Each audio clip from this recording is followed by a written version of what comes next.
Hello बच्चों, चलिए प्रश्न को पढ़ते हैं। प्रश्न है, यदि P तथा Q सरल प्रस्तावना हो तो P का निषेधन तथा Q या Q का निषेधन तथा P असत्य होगा, जबकि P Q क्रमशः है।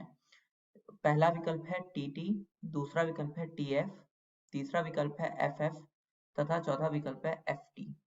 इस प्रश्न को करने के लिए हम इस प्रश्न की मुख्य अवधारणा को समझते हैं। तो मुख्य अवधारणा है,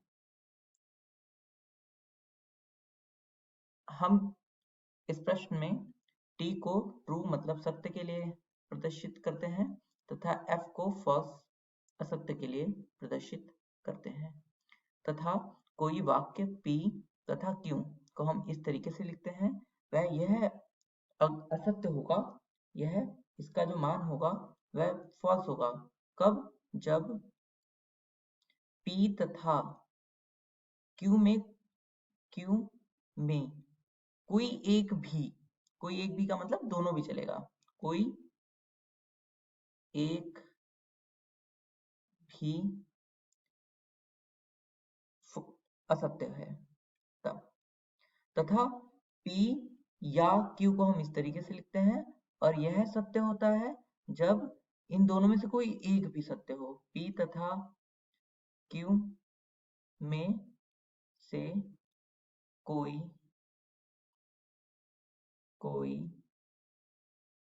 एक भी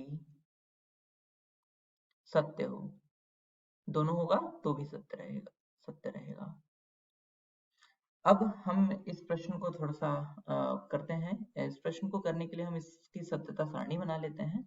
तो यहाँ पर हमें पहले हम P और Q को लिख लेते हैं, P Q। तो P और Q के जो संभावनाएं होने की, वह सत्य, सत्य, असत्य, असत्य, सत्य, असत्य, सत्य, असत्य तथा P के निषेध होने की, तो P का जस्ट विपरीत, तो वह असत्य, असत्य, सत्य, सत्य होगा, तथा Q का जस्ट यहाँ पे Q का निषेध क्या होगा?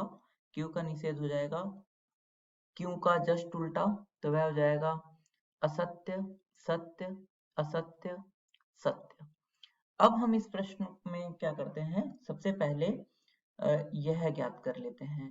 तो P का निषेध तथा Q, तो यह क्या हो जाएगा, इसका P का निषेध तथा इसका, तो तथा में कोई एक भी अगर असत्य होता है तो असत्य आता है, तो पहला वाला तो असत्य हो जाएगा, इसमें दोनों असत्य हैं तो असत्य हो जाएगा, ये दोनों सत्य हैं तब सत्य है, और ये असत्य हो जाएगा। अब क्या करते हैं, अब हम ये ज्ञात कर लेते हैं। तो निगेशन Q तथा P, तो अभी इसका और इसमें देख लेते हैं। तो पहला सत्य असत्य, सत्य, असत्य रहेगा, यह सत्य हो जाएगा, और यह असत्य हो जाएगा, और यह भी असत्य हो जाएगा।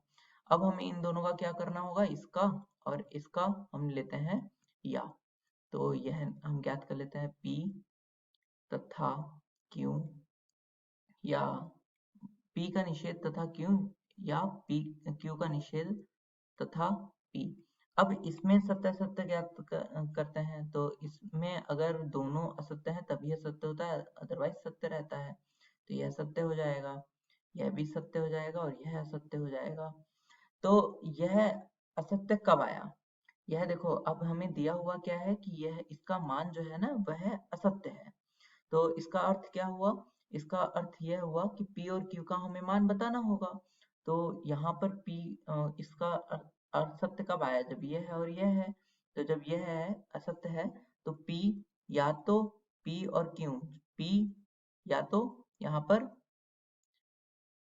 सत्य है, P सत्य है, तथा Q जो है वह भी सत्य है, तब यह सत्य आएगा। या P जो है वह अंतिम वाले केस में दोनों असत्य हों, तो क्या आएगा, यह दोनों असत्य हों, तब यह क्या आएगा, यह असत्य आएगा। तो दोनों सत्य या दोनों असत्य। तो इसका सही विकल्प हो गया विकल्प A तथा C। आशा करता हूं यह प्रश्न आपको समझ में आया होगा। धन्यवाद।